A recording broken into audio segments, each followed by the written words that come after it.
Halo sahabat YouTuber, apa kabar? Semoga semua baik-baik saja ya. Dan terima kasih sudah klik video ini.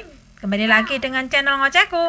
Jadi saat ini awal Maret tahun 2022 lagi trending-trendingnya kasus beberapa sultan atau gresiris muda Indonesia yang diangkut ke kantor polisi karena dilaporkan oleh ratusan dari ribuan orang yang merasa dirugikan oleh mereka. Beda jauh banget dengan dua wanita yang akan kita bahas dalam video kisah nyata kali ini. Dua orang wanita yang adalah ibu dan anak asal Indonesia dan berada di Indonesia. Sebab yang dia kadali adalah seorang putri Raja Arab. Hanya satu orang, tapi hasilnya tidak kaleng-kaleng, yaitu sebesar 512 miliar lebih. Apa sih yang dilakukan oleh ibu anak asal Indonesia hingga bikin princess Arab ini tekor sebesar setengah triliun rupiah lebih?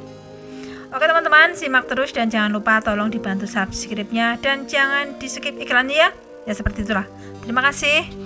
Oke teman-teman, kita langsung ke kisahnya ya. Wanita Bali ngadali putri Raja Arab nih. Namanya Putri Loloah. Putri Loloah ini adalah salah satu putri Raja Arab Saudi yang paling sering terlihat warga Saudi, baik langsung maupun via media. Untuk diketahui ya teman-teman, Princess Loloah ini adalah seorang aktivis dan sangat giat membela hak asasi wanita di negaranya.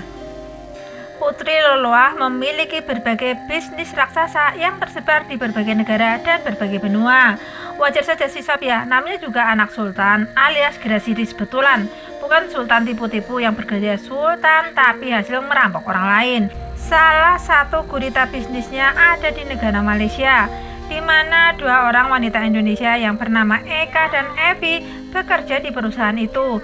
Eka dan Evi adalah ibu dan anak asal Bali. Putri Loloah dan Eka pun saling kenal, sering berbincang-bincang, lalu lama-lama akrab jadi seperti sahabat. Eka yang sangat luwes dan pintar bicara berhasil meyakinkan Putri Loloah untuk berinvestasi juga di Pulau Bali.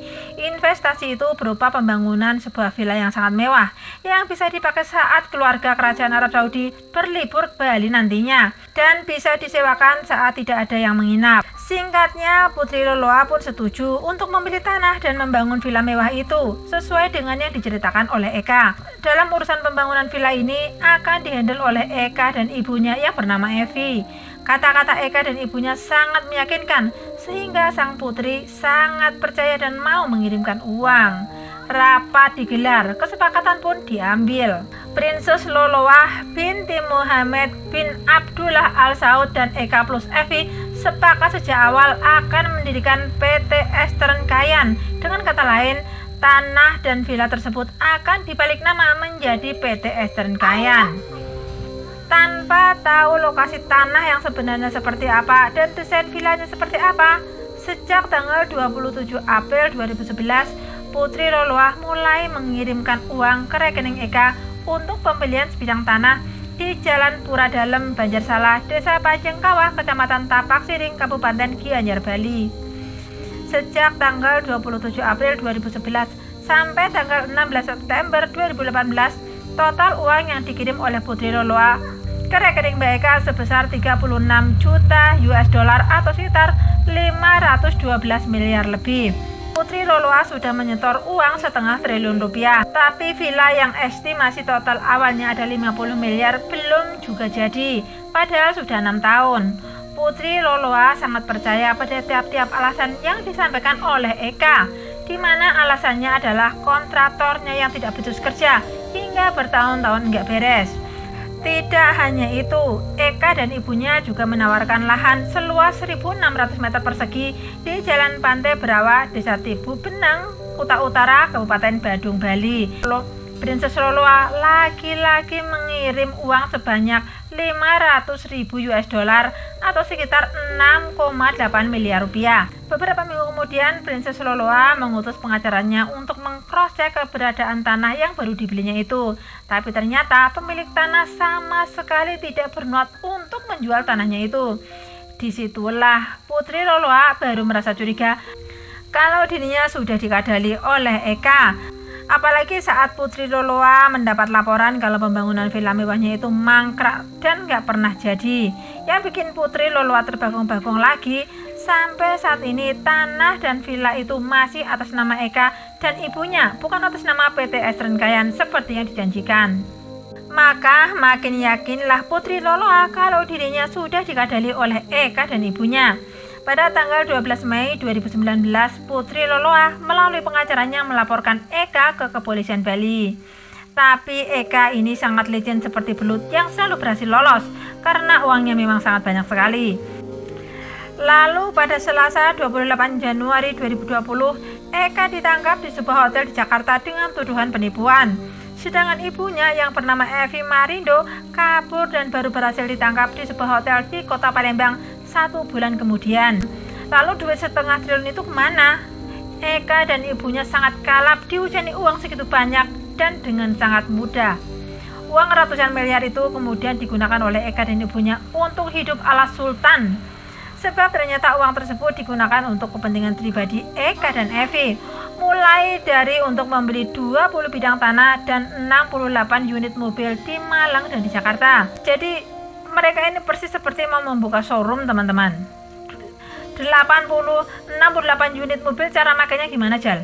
Tapi akhirnya barang-barang yang dibelinya itu semua disita sama polisi.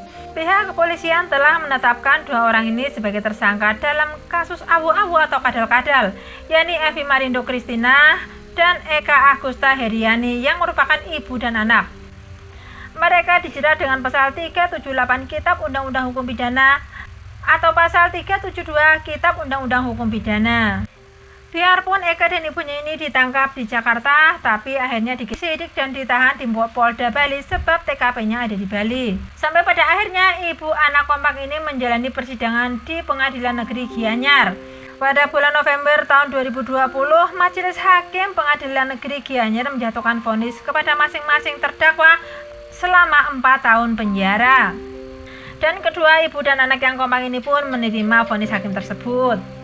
Jadi teman-teman, sebesar 500 miliar cuma dihukum 4 tahun, benar-benar sangat tidak adil. Tapi tunggu dulu teman-teman, perkara asalnya kan memang sudah diputus. Tapi agar Putri Loloa mendapatkan keadilan, maka penyidikan dilanjutkan dari pidana pasal 378 KUHP atau pasal 372 KUHP ke pidana pencucian uang. Nah, untuk pidana pencucian uang ini saya nggak berhasil mendapat info. Yang penting uangnya Mbak Loloa ini nantinya berhasil kembali walaupun nggak semuanya. Satu hal yang perlu diketahui ya sob, saat kasus ini mencuat, Pak Jokowi lagi kejar-kejarnya mengundang investor dari Timur Tengah agar mau berinvestasi dan menanamkan modalnya di Indonesia. Alah, malah Eka dan ibunya nilep uang Putri Raja dan Sultan betulan sebesar 0,5 triliun rupiah. Lalu bagaimana kita mau bisa berbuat, teman-teman?